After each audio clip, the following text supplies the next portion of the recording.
How long is forever?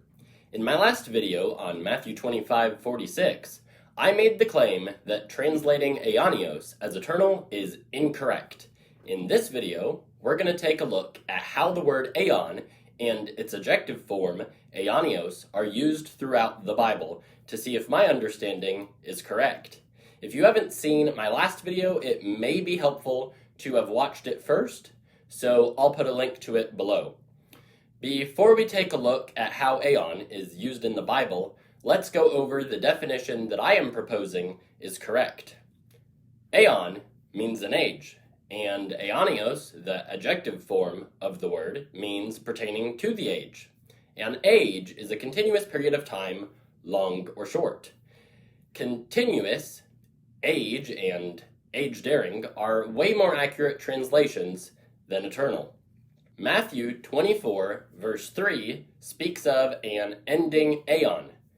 1 Corinthians 10, verse 11 speaks of ending aeons, plural. Galatians 1, verse 4 speaks of a present aeon. Ephesians 1, verse 21 mentions a coming aeon. Ephesians 2, 7 mentions coming aeons, plural. From just a few verses, we can see that aeons can end and that there are past, present, and future aeons. Definitely doesn't seem to fit with the word meaning eternal. What about in Matthew 25:46 when aionios is used for both life and punishment? Wouldn't that imply the duration of life and punishment are the same? Meaning, if life is eternal, then punishment is too? No, because an adjective's force is determined by what it is applied to. A tall man is standing in front of a tall mountain does not mean both are the same height. The meaning of tall is affected by what it is applied to. The word continuous is similar to aionios and makes a great example of how words are affected when applied to different subjects. For example, the candle is continuously burning doesn't mean it will burn forever because we know candles run out of wax. But if we say God is continuously God, that can be understood to mean forever because God is understood to be eternal. Continuous only takes on a sense of endlessness when applied to something we already know to be endless, and so it is with the word aionios. Punishment in the Bible is made clear to be measured and corrective, and therefore aionios does not mean endless when applied to it. Life with God is said to be an immortal, incorruptible state of existence, so aionios life continues on forever. There is actually a very clear example in the Bible of aionios being used twice in the same sentence to refer to both something eternal and temporary.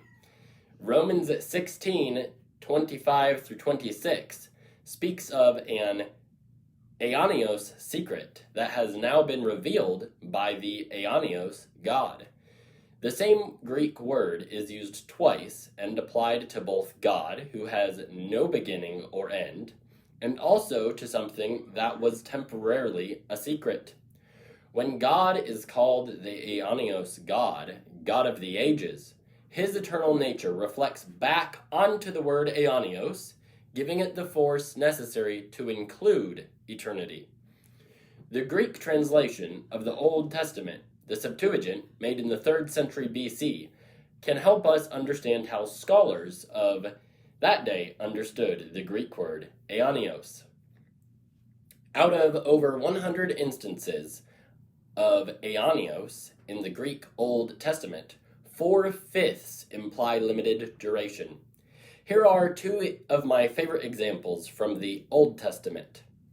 In Habakkuk 3, verse 6, aionios is used once again for something temporary and eternal. It says, "And the aionios mountains were scattered. His, God's ways, are everlasting, aionios. Jonah was in the fish forever, aionios, but only until he was vomited out onto dry land. You can check this out for yourself in Jonah chapter 2, verse 6, and chapter 2, verse 10.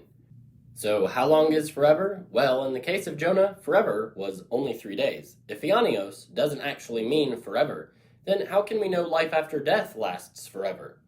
In 1 Corinthians 15, it says in verse 22, "As in Adam all die, so in Christ all will be made alive." In verse 28, God will be all in all. In verses 52 through 55, the dead will be raised imperishable, and we will be changed, for the perishable must clothe itself with the imperishable, and the mortal with immortality. When the perishable has been clothed with the imperishable, and the mortal with immortality, then the saying that is written will come true. Death has been swallowed up in victory. Where, O death, is your victory? Where, O death, is your sting? That is why I believe everyone will live forever, because they will be raised immortal, not because of the word aionios. Punishment will not last forever. Life after death, on the other hand, most certainly will. For those who want to learn more, I'll link to some great resources on the word aion below the video. In the next video, I will be talking about what it means to be saved. Make sure to leave a comment and let me know what you think. I would love to hear from you and can't wait to speak with you again in the next video. God bless.